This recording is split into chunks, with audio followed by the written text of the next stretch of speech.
Ladies and gentlemen, what's really good? Welcome back once again. It's your boy EMillio EgBar. And it has been a hot minute since the last time we have done one of these, and it is that time again. We're here tonight joined by a special guest here on the line. But before we get started, folks, make sure y'all follow me on Twitter at the EMillio EgBar, man. Definitely hit me up. I would love to hear from you. If you hear anything in this interview that interests you, definitely let me know, man. At the EMillio EgBar on Twitter, X, or whatever you calling it these days. Definitely holla at me. We had this young man join us a few months ago back in July, and he is back now to close out the year. And joining us now once again, we have Harold Levert. Yo, Harold, what's good, man? Welcome back. How's everything? What it do, my boy? What's going on, man? Not too much, man. Like I told you, like we said before, man, life is life, and it's going life, and it's going life, and it's going life some more years. I hear that, definitely, man. Life is life, and for those of y'all out there who, listen into what we're talking about right now, those of y'all out there that can relate, that life has been life, man. But, with all that being said, man, I hope everything is good. I hope ain't no crazy stuff that's been going on with life and all that stuff, man. What's going on with you? Shoot, man, not too much, man. New job, you feel me? I'm trying to boss up my life a little bit, taking some big steps, but more than anything, I'm taking myself. I'm putting my prioritizing myself, man. I'm trying to get in shape with my mind, body, and soul, you feel me? All at one time. So we working.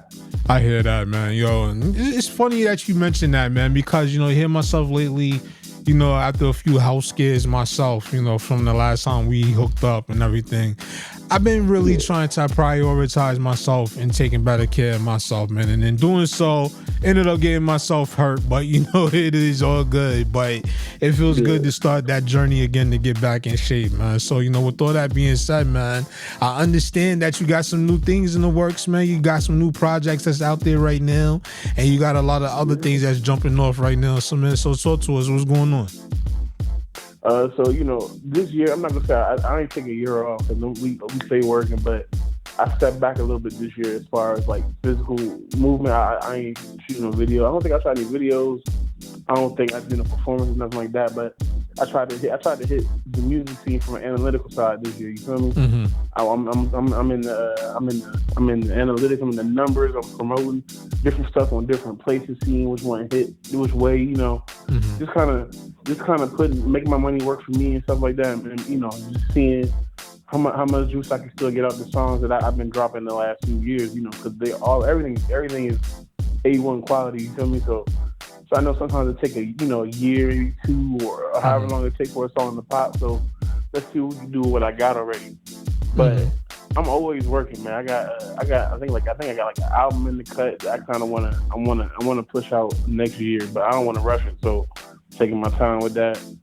And then I just want to get in the lab, man. I want to work out in the gym. Like I want to work out in that studio. I want to just get in there and get creative again. I hear that, man. It goes back to what I asked you one time before when you had last join us on the show. I asked, have you ever considered getting into, producing your own music, especially right now, with everything that is changing right now within the industry, everything that has been going on from not only an analytical aspect, and I'm gonna get into that with you in a second here as well, but just everything with the changes that we have been seeing so far in the industry. Have you reconsidered that idea? Maybe investing yourself and getting into, producing and doing your own production and all that stuff? Yeah, I actually have, man. I revisited it. I think I'm going to, because I had to sit myself down and realize what I was doing it for. And, ultimately put a lot of pressure on ourselves to be great, man, when the reality is we be ourselves, we're already great. You feel me? Mm-hmm. So, with that being said, I realized, I got to get back to my roots, why I started making music, what I love about making music, and not just trying to put stuff out there because I know it's good or because I know what I can do, so on and so forth. Man, I want to fall in love with it. You know what I mean? I want to fall in love with it again, I guess you could say, because I kind of put a lot of pressure on myself to be perfect or, do it this way or do it that way. And the reality is, man, like, I do it because I love it. You know what I mean? So, with that being said, I do want to get me, I'm planning on getting me a studio set up for my house to where I can just go in there and just have fun. You know what I mean? Like, I don't gotta wait on nobody. I don't gotta, just whatever. If I got something in me, I can just get it out. Yeah. Versus, making videos and recording stuff. Yeah. I wholeheartedly agree with you, and sharing an experience with you. Like, I remember one time before, I used to try to like book studio time with people, and to have it be canceled on me left and right, it just it lit a spark in me and wanted me to go in the direction of investing into my own equipment. So here I am today. I got my own setup, even though it took time to get to where I'm at right now. But at the same time, I really do feel as though like it was the best investment for me, especially right now with the way music is going. How you got so many people out here, they working and doing their own thing, and you've already seen that people can be successful in doing it on their own and also having their own home setup. A lot of people is getting away from the major studios. So I definitely encourage that to anybody out there that's listening to venture into the idea of doing it for themselves. Yeah, for sure, man. Because investing in yourself is real. Like, health wise, creativity wise, everything. Like, just investing in yourself, man. It's important. So let me ask you, man, with everything that's been going on in your life from then until now, how was your mental state, man? Like, I know when we got a lot going on in life, sometimes we can kind of get away from the music because we got so much going on that we don't have the same passion. Do you still have the same love for it, or is it just because of all of the foolishness that's been going on in the industry that kind of got you falling back a little bit? So the reason why I fell back a little bit this year is because I had a lot of life changes. Just becoming a family man, boyfriend, father, things like that. Those things have kind of changed my perspective. My priorities shifted a little bit. I moved myself back a little bit respectfully. Respectful because that's what you do as a man. So I moved myself back a little bit. You know what I'm saying? And the thing I'm pushing this year, because I don't know if I told you before, but I have a bachelor's degree in psychology from Elizabeth City State University. So mental health is my thing. That's my job. I work for a mental health company. So mental health means a lot to me. And I told myself this year, from kind of how just the way things been going a little bit lately, that I'm going to make it a priority for me to go see a therapist and whatnot, because, like I said, you gotta take care of your mind just like you take care of your body. And it's time to start investing in myself, and that also means taking the time and going to make sure your mental is straight.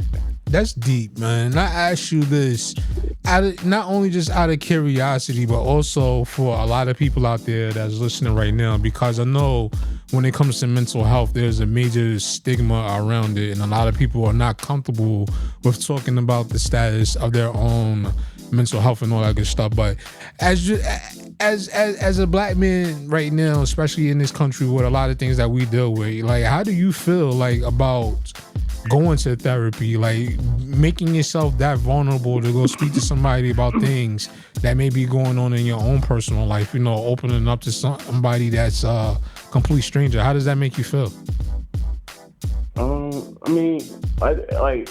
So being vulnerable, I struggle with this too, because the vulnerable, often be exposed, people associated with being weak. But I don't really think that being vulnerable always means that you're, being like I said, exposed and weak. Like, it takes a lot of strength to open up to people and to live with some of the things you got going on. Like, excuse me, it's a little cold out here. No, you good. Take a lot of strength to come to terms and stuff like that, to talk to somebody. It take a lot of strength to even for people to be like, I have a problem, or I need to go see somebody. A lot of people would just ignore themselves. A lot of people just ignore themselves, ignore their feelings, man, go through life like. And after a while, even if, let's say, you going to the gym every day, which is cool, gym relieves stress. But like, let's say you're going to the gym every day, if your mental is not straight, it's gonna catch up with your body. You could be working out every day and have a heart attack because you live in a stressful life. So this is important. It don't really bother me. Like, I always want my heart on my sleeve, me personally. So like, I've always, had astigmatism and labels or whatever about being looked at, different way, or looked down upon, or soft, or, sensitive, or whatever the case may be. Like, don't bother me. Like, like I'm out here with it. I'm real with it. Like, you the one that's got a guy, or, move a certain way because you don't want people to know, like, you know, what you got going on. But everybody needs to take care of their mental health. Everybody should benefit from seeing a therapist. We all have childhood traumas we can unpack. We all have things to talk to people about. So I'm real. You know, that's what it is with me. I can appreciate that, man. Thank you, because you got a lot of people out there, like I said, you know, there's a lot of stigmatisms surrounding mental health. And then I feel as though, like, when you do hear people speak about it, most people often don't come across as being genuine with their approach when they speak on the topic of mental health. So, you know, it's good to hear, you know, other people that can come forth and show that they're comfortable with, you know, opening up to somebody. Like you say, you know, some people think about it as being vulnerable. You look at it more so it takes a lot of strength to be able to open up, especially to a complete stranger when you got something that's going on with you in your own personal life. So I'm hoping that people out there that are listening to this part of this interview will, you know, reconsider, you know, their mental space, whatever they are in right now. If there's issues that they're struggling with, and go seek the help that they need, man. Because, you know, like right now there's so much stuff going on. I know a lot of people may be on that little threshold or whatever the case may be. So it's always good to go put yourself first, man. Sometimes you got to take a step back from things and people and make sure you get yourself straight, you know? Nah, for sure, man. This is real out here. That's a fact. Yeah, like I tell my people, man, ain't nobody gonna take care of you like you. That's real talk, man. So you mentioned earlier, man, that you became a family man. So, like, congratulations to you, man. How does that feel? Man, it's amazing. It's everything. I put it to you like that. It's everything. Every adjective that you could probably pull out of your hat, that's what it is. I hear that, man. That's what's up, man. Congratulations on that one once again and all that stuff, you know. So, I appreciate it, man. I mean, these women came into my life and kind of changed it. Like, I've been a man since forever. You feel me? I've been handling my business since forever, but growing up without a father, you feel me? I didn't know everything it took to be a man, and they helped me find that. I'll tell you that. And that's what's up, man. And sometimes that's all it takes, man. It takes that right one to come along and help you, you know, change your perspective. And I don't want to say mature, but kind of like, you know, take that next step forward in maturity and becoming a different person if that's what you want to do. Well, for me, it's definitely that. My girlfriend's like 5 years older than me, so it's definitely a slight age gap. So I do. It is a little maturity mismatch, but I'm getting there. I hear that, man. Those older ladies, man, they would definitely make you step your game up. If they definitely worth somebody that is worth being with, they will make you step your game up, man, if you want to stay with that person. Yeah, man. I mean, but hey, listen, she worth it, so. That's what's up, man. You know, I wish you the best with all that and all that going forward, man. You know, I hope everything works out for the two of you. No doubt, man. So, you know, with that being said, thinking about going forward, man, you know, we getting back now into the whole music thing. And, you know, I see here that you got an article in 24 Hip Hop, man. So tell me about that. How does that feel to get that article, you know, to discuss your new single and your new EP, man? We're going to get into that as well. But first, how do you feel about appearing in this article? Man, it's great. Like, it's great to... Well, okay, I'm going to be honest with you. Everybody loves attention. So it's great kind of to be, like, the center of attention. Like, there's an article about me. Like, man, that feels amazing. Like, you know what I mean? That's what we work for, you know. And it is highlighting my music. Like, that I care about my music that I'm passionate about. So I love it, me personally. So... Like I just like I can't get enough of stuff like that, man. I post it everywhere. I do it. It's all over my Instagram, you know, Facebook, everything. So. So having been on, you know, different sides of the media spectrum now, you know, having done podcasts, radio interviews, and now a magazine interview, how do you feel, or how would you say the difference is between the three, or is there a difference at all? Excuse me, I do apologize. So I like radio interviews. Are kind of like, you know, they're a little bit more intimate. They on the spot. You feel me? They right in your face, but you right there. It's not a camera in your face, but you know, on the spot. Cool. I like it, me personally. So I feel like the answers are more authentic. You get a little bit more of the real me. to where the article interview, you know, I got time to sit there and think about what I'm about to put on this tape, like what I'm about to put down and reply. It's kind of like, you know, and sometimes, you know, you second guess yourself and so on and so forth. But I try to answer those questions like I'm answering questions with you right now, like just straight, like, bow, just put them on the paper as soon as I get to them. But man, I honestly, truly, it's kind of crazy, like, cause I don't like. No, I'm not saying I don't like performing, but I be, you know, I get anxiety and stuff like that, cause, you know, so on and so forth. But I actually like being interviewed. Me personally, I feel like let people get to know me and not just what they see. Cause you see me, I'm 6'8", you know, tall, big dude. You know, people are intimidated, and it's not that at all. Like, I'm not that type of guy. Like, you know, I'm real easy going, laid back. So I like to be able to talk. When I talk to people, you feel me? Like, it's not like I feel like it's not like a harsh voice, you know what I mean? I speak to people with like soothing. Some people say, you know, I soothe them, something like that when I talk or just sing and stuff like that. So I'm just a real easy going type dude, man. I like to project that in my words sometimes. Even when I'm just speaking on the day to day. Like, I don't want people to be intimidated when they talk to me. I like people come talk to me when it's not about football or my height. So, right. So stuff like that is cool, man. You be, man, listen, all day. I sit in the house some days because it becomes a lot. I get overwhelmed with people all day. How tall are you? How tall are you? You play football? You play football? You play football? Like, it gets there. And I sometimes sit in the house because I don't got to deal with that. I feel you. I feel you, man. Like, I don't have the imposing stature that you do. I'm only, about 5'9" or whatever the case may be, but I do have what they call the male equivalent of the resting bitch face. So a lot of people get a little intimidated when it comes to approaching me until they get to know me. So I definitely understand what you mean coming from that perspective. But you know what's funny though? I think I got like the opposite of that. Like, I got like people just be coming and talking to me, like, if people just, you're so tall, how tall are you? Like, look, I'm trying to get this sugar and be out the store. Like leave me alone. Like, it just some days ago when, like I said, but like people, I guess I have like a really welcoming face. I used to be a cashier before at Walmart, and when I'm a cashier, people just love tell me the whole life story. Like, I'm like, man, you know, like, you want me to put this in a bag? And you tell me, like, how you were on drugs on the streets for years, like, whoa, like, right, get like that.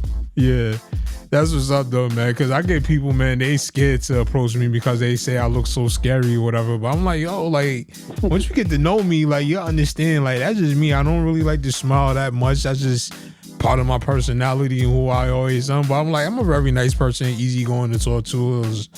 You know, but I also got my moments where it's like, yo, like, I don't feel like being bothered. Just leave me alone, you know? Yeah, for sure. Yeah.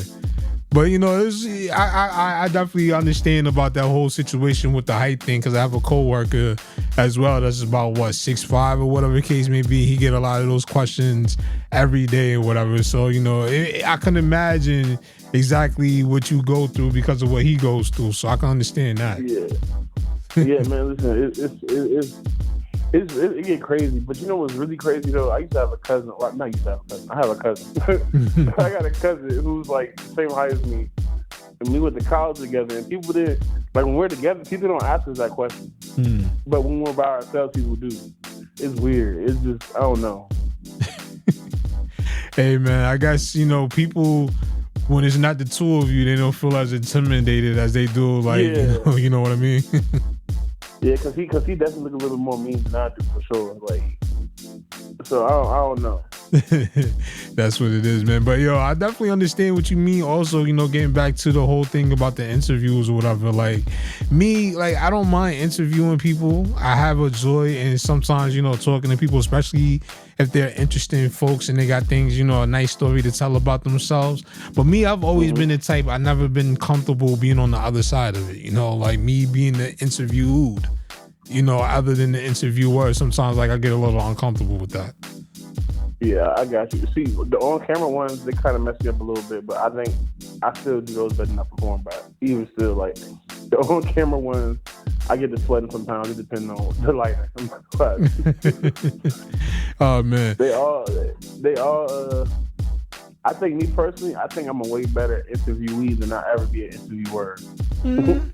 Well, that could be one thing. That mean, hey, like everybody got their strengths, but at the same time, you'd be surprised because if you somebody that genuinely likes to talk to people, then I think you would do great in doing interviews or whatever the case may be. But if you're somebody that's just shallow and not really interested in the person that you're talking to or whatever, then the interviews can be tough. Like especially even as an interviewer, especially when you can't get as many words out of whoever it is that you're interviewing. It can be a very grueling process, especially going through that with somebody that don't talk at all, Yeah, I feel that.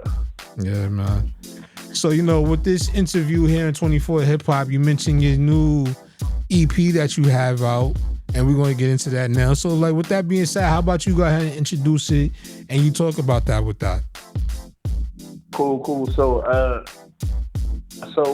the EP I dropped, Live Sold Separately, man. I dropped that, I think, you said September. I think it was September. I dropped that.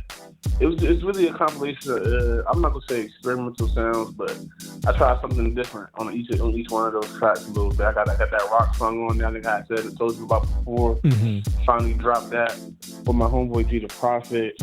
I got Bulletproof, which is a song that's kind of going a little crazy right now. You got like a nice little kind of like you perfect. You got like a nice little bounce to it. People love it. I wrote that song about my girl too. What it was another song I like. I like was kind of like a little bit music, letting loose a little bit. I'm talking about where the bad bitches are like. Just like a little bit more like I don't know, kind of like laid back kind of. Mm-hmm. Smoke weed type song. And then what's the third one is the third one is I dropped the video to it. It was Stand Office. I dropped the video to it at the end of the last year of my birthday, and that's just I think that's a good song too, like a fan favorite too. So all of them are bangers, man. And they all kind of different sounds. That's just like they vibe stuff. That's like the whole catch of the whole tape, man. Just different vibes. They all sold separately. Mm-hmm. Now, with that being said, when you first came here, you only had like a couple of singles at the time that you was pushing pretty heavy, and now coming back, you have a EP that you have done and everything. So, how do you feel now getting to the process of having dropped the EP, and how does that make you feel in preparing you and to get ready to put out a full-length album? So, I dropped the EP. I'm always torn between, man, just go ahead and get it out and make the rollout perfect. Mm-hmm. So, I be trying to find my balance, kind of, sort of. Sometimes I drop the music and then let it see what it does on its own before I put promotion behind it. Sometimes I won't drop the song until I can put promotion behind it when I drop it. Mm-hmm. Of course, the other one takes a little bit longer because you got to use more prep time, stuff like that. I gotta get content together and all that good stuff. And then with the other one, I kind of like let flow naturally, which I think I'm leaning more towards. I kind of got to start, of course, doing the prep time, doing the work. Kind of getting everything together before I drop it instead of trying to drop it and see what it does. I've seen what it does when I drop it. Now it's time to see what happens when I set the table. Mm-hmm. Now, getting back to what you said earlier, you made a comment about, analytically taking a look at the way hip hop has been moving this past year, whatever the case may be. So when you say analytically, like explain that to the people out there, like especially talking about your rollout, how the way you like to do things with the releasing of your project, like get into that a little bit more about the whole analytical phase of what you're doing right now with the hip hop. Okay, so for me, like I said, I did kind of like a little experiment. I think earlier this year, I wanted to see basically how far a certain amount of money would take me on each streaming on each site as far as views and just garnering attention to my music. And the two sites that I did were Instagram and TikTok, and I was able to see that I would average on TikTok, when I didn't put money behind my videos and my content, I would average like maybe, I think it was like 10 likes per 100 views.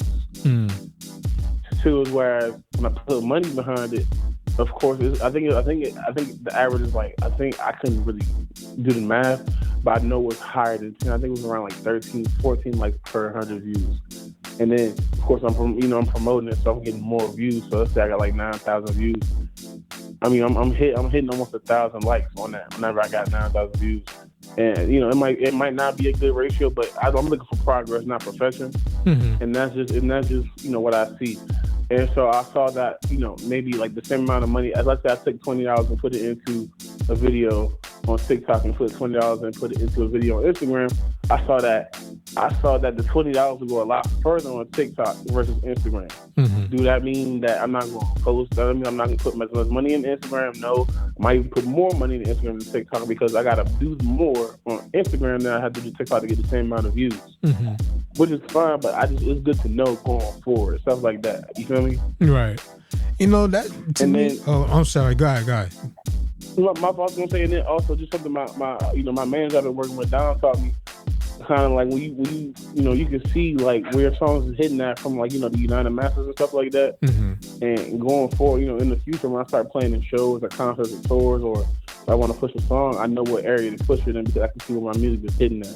Right. I know where where to schedule my tours at. I can see where where my music is hitting at, stuff like that. The analytic part of it, where it breaks down and shows you the statistics of all the things that your music is doing regionally and stuff like that, because they kind of do the same thing like that on SoundCloud too, whereas you can see the analytics of like what region your music is being played in the most, or what cities is listening to you the most, and all that good stuff. Yeah, that basically it's like, so like I pay like United Masters I think is like free. But you can pay for the subscription. I make that a priority. I pay for that every year. That's the easy $60 out of my pocket every year. I'm gonna pay for that. Because it shows me all of that breakdown. It helps me like on these songs quicker, stuff like that. So that's why I pay. It's just about investing, man. Really, it's really it's not like it used to be back in the day where you can get discovered. You can still get discovered for sure. But this game, I'm not gonna say it's oversaturated, but it's a lot more people out here trying to do the same thing. And with that being said, you kind of gotta put yourself out there. It's a money thing. You gotta pay to put yourself out there in the eyes of the people who make the decisions, or even just the fans to hear your music. Like that's kind of why you hear like, and I don't. So like maybe I'm not gonna say trash artists, but like a lot of like artists with like low quality music pop sometimes because the people put a lot of money behind it. They put it in your face. You can't run from it. To is whereas like sometimes like people with quality, like you gotta do the same thing just to even be on the same level with those trash songs. They put in way more money, a lot of money behind it because they got a name or something like that, or I got a look or whatever the case may be. It's a numbers game, and you got to put the money behind it too, just to even be seen on by the same eyes, really. Yeah, that is true. Now what that right there, that's one of the things I like now, especially with the tide of the way the music business is operating right now, is you're starting to see more and more people, they're starting to get away from chasing the major label deal or whatever the case may be, or the distribution deals and whatnot, and they're kind of getting more hands-on with their music because you're seeing so many things change now within the business model of the industry. You're seeing now where people are starting to take more advantage of it, and they're starting to invest more in themselves and starting to cash out. How do you feel about that? Repeat the last part. I'm sorry. No, I was asking you, now that you see people. Okay, can you hear me now? Yeah, I got you. Okay, cool. So now what I was saying is, now that you're seeing people sort of taking their careers more so into their own hands and starting to, bet on themselves and win more, how do you feel about that? It's necessary, man. You kind of got to, like, I feel like in all circumstances, like sometimes the label deal might work out better for you, like versus not label deal. But when you like something that somebody taught me like a while ago, a long time ago, like something that was bestowed upon me is like, if a label's willing to give you $3 million for your talent, imagine how much it's really worth. Mm-hmm. So you kind of got to better yourself, especially in the situations you got labels, they vetting you, stuff like that. It might be a better move for you to go ahead and better yourself anyway, because maybe you gonna make the money. More money's gonna hit your pocket versus some people sign the deal just to get off real quick, like kind of just to pop off real quick. Sign the deal, bang out their hours, now they free. Mm-hmm. But you never. Me personally, I kind of want to find like a middle ground, like something like for me to be like a distribution deal, probably more favorable for me. You know what I mean? Where they kind of, I'm over my creative stuff, and they kind of just help me push it. You know what I mean? Mm-hmm. Stuff like that. But it like I said, it's all circumstantial. It depends on the person, what they got going on, the situation, about which one would be better for you. I kind of see the pros and cons of both, though. Mm-hmm. Yeah, that is true. Like some people, it's more beneficial for them to go and get the actual record label deal if that's what their desire is. That's cool, but the only thing I argue with that is just make sure you read the fine print, because a lot of people, they so anxious to sign these contracts just to say that they've been signed by so-and-so, and then they don't really read the stipulations and all of the things that come within the contract, and the next thing you know, they're caught up, and then they don't go no further in their careers because they didn't read their contract. The one thing I always say, especially when you're dealing in the music business, is make sure you take the time out to learn the music business, because there's a lot more than just being in the studio, writing a hit song and all that stuff and putting it out there and promoting it and people liking it. There's a whole actual business behind that, and that's where a lot of people get caught up within the music industry. No, for sure. It's real, man. It's real out here. Like, everybody not your friend, so you gotta make sure you cover your ass out here, especially with that stuff. No doubt, man. So, with 2024 coming to an end and us get ready to get into 2025, what is your outlook? What do you expect? And what is it that you wish to accomplish going into this new year? Man, I just want to be better. Like, I just want to take it to the next level. But I'm gonna be honest with you, man. I've been taking it to myself and just, I guess you could say praying. Cause I don't really, like, I don't do the traditional praying. I kind of just have conversations with God throughout the day. You feel me? Just talking to myself or just talking to God. Mm-hmm. So I guess you could say praying, man. But like, I just been feeling in my spirit that like this is gonna be the year, man. Things really change. Like, and I don't say that every year. That's the thing. I'm not one of those New Year, New Me people. Like, I want to try to do something different every year. Of course, I'm gonna try to be better every year, but I feel like this is the year, like, the ball really gonna drop for me, man. It's just gonna be a breakthrough, man. I'm just ready. I'm just ready for it. I'm gonna be honest with you. Like, I'm gonna do everything. I'm gonna do everything in my power to get ready for it. Do everything, and I'm gonna make sure I do what I need to do. Mm-hmm. Yeah, I'm just ready for it, man. I don't know what's coming. I don't know how it's gonna look. It might be music. It could be just professional life. It could be, workout wise. I'm not sure, but I know a breakthrough is coming in some form or fashion, and I just gotta be ready for it. I hear that, man. You definitely starting off in the right foot with having the mindset to prepare yourself for it, man. So, that's always where you got to start out, is having the mindset to have, this change that's going to take place in your life, to be ready for it and to prepare for it, Yeah, for sure, man. Yeah, man. I just, like, the worst thing is to see when the blessing you're not ready for, you feel me? So, like, I can't. I got like I said, I think this is the year, man. I don't know, just got turned 30. I just turned 30 like last Saturday. I don't know if it's that, but yeah, like, this has gotta be the make or break. Like, it's just, I just feel it. Like, I just feel it's a breakthrough year. Something's gonna change. Hey, man, well, happy belated birthday to you, man. Definitely want to make sure we get that out there to you. Appreciate it, man. No doubt, man. So, with that being said, man, for everybody out there that's tuned in and listening right now, if they want to get in contact with you, man, how can they make that possible?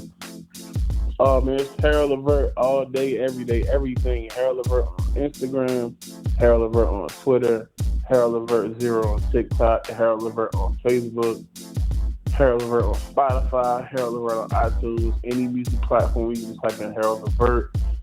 no relation, because I know it sounds like I'm part of the family, but I'm not, I promise you. So Harold Levert, everything, man. Yeah, I hear that, man. That's funny you said that, because I was thinking about seeing that shit earlier.